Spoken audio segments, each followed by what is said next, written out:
Visual waste. Has anybody heard of visual waste? Now, my nightmare would be someone in the chat is like friends with visual waste, but in that case, maybe it's better that you know this. So this visual waste guy, right? He's a street artist from Belfast, and pretty much the best time to cover this guy would have been, I don't know, 5 years ago, right? So this is visual waste, okay? This upload is from 5 years ago. Now, all the graffiti artists in Belfast hate this guy. They think he's cringe, they think he's stupid, and they hate his artwork. I obviously don't know any of that, and wouldn't presume or assume to put words in anyone's mouth. What is up, guys? It's Visual Waste, and today I have 5 tips to up your graffiti or street art game. You don't know nothing about no graffiti. So, yeah, the graffiti scene in Belfast mocked this guy relentlessly, and pretty much, you know, he would do these, you know, murals or whatever, these portraits of people, and people just come up and rack them, draw a big knob over the top of them. Disgrace of the Waking Android said, I have a confession, I am Anko. Yes, we're all Anko, aren't we? We are all Ankos. Who said that comment? Google Doob says that, of course, yes. I am Anko, I am Anko, I am Anko, I am Anko. I've got the caps to prove it. Graffiti gossip. Have you ever heard such a thing? Alright, so 5 tips to up your graffiti or street art game. Basically, you probably clicked on this video here because A, you're just starting out in graffiti or street art. B, you're... So yes, this video is called 5 graffiti or street art tips. Let's see if I will learn anything. Let's see if he's talking sense. Or let's see if his knowledge is a spit in my eye. Of course, I would never say this, but I have been called a graffiti legend before. Have you ever heard such a thing? Just looking What, for a Twitch streamer? tips. You're an experienced artist and you're just looking for tips or different techniques from another artist's point of view. Without further ado, let's get to it. First up is... Has anyone in the chat heard of this guy before? Shake your cans. The reason behind this is because an unshaken can will result in really thick, gloopy bits of paint coming through your cap, and you're going to go through loads of caps. Shit your car.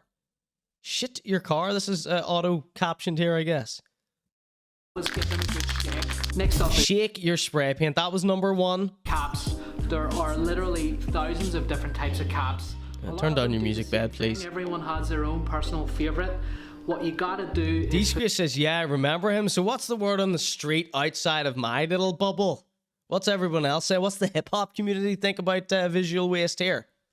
Familiarize yourself with all the caps. You got skinny caps, fat caps, slow caps, stencil caps. So these aren't really tips or tricks. These are just common sense, okay? Or caps, all so we've wasted 2 tips and tricks here in this top 5. Flat cap says... Says Rob, yeah. Not like going from a pencil to a thick chisel tip marker. Next up is can control. So this is something... Listen up, everybody. We can learn something here. My can control was always terrible. Don't learn overnight. You gotta just keep with it, keep trying. Nah, I'm a graffiti artist. I do not have patience. The best thing to do is to get the can in a comfortable position where you've got your dot facing out. Point the nozzle at the area you want to spread, okay? Got that?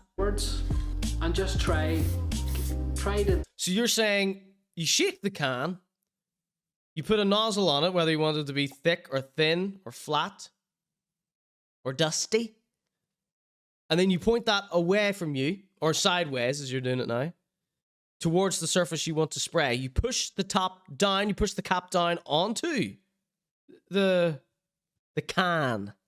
Is that right? Am I understanding this correctly? Where do you point it? Instructions unclear. Spread self in eyes. Let as much spray out as possible. So you're only letting tiny amounts out. That'll give you different widths with the... You're not going to get a good tag doing that. Cap.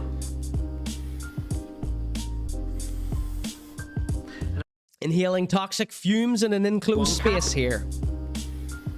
Look at this. No mask, no protective mask here. Right, chin strap beard. You know how I feel about them. Here he's done a single line in an up and down motion. It has a lot to do with the positioning of the can at the wall, also the distance you are away from the wall. I see. And also the pressure that you're putting on the cap. The further away you are, the amount of paint you let out will change the amount of paint that is allowed out, says Colm. Yes. Get to know me.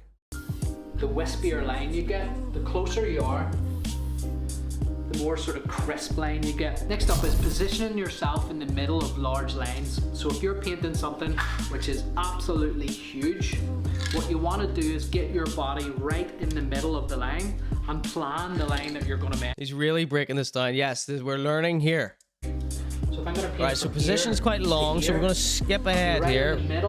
I wish we had a full body shot so we could really see his sagging skinny jeans. They actually connected that, and there's thousands of these lines on top of each other. You're going to get really confused. You tell me how to spray paint? Your line, and you're moving along with your line. Last but not least is safety. So when you're painting indoors, you want to yes, the safest hobby on earth, graffiti. You got the reference? Bam, bam. Yes, if you're in the mood to be safe, do not be doing graffiti. It will harm you in 1,000 different ways. Let me tell you that right now. It's a respirator mask. Just blocks out all the nasty toxins that you find inside the paint. You also want to get yourself... It doesn't block out the nasty toxins coming from the graffiti community, though. Bunch of haters, am I right, Visual Waste? Nice latex gloves, because the paint gets under your nails, and then maybe you're going out to lunch or you're going somewhere later, you're not covered in paint. Another point that's not in the tips is just to have fun.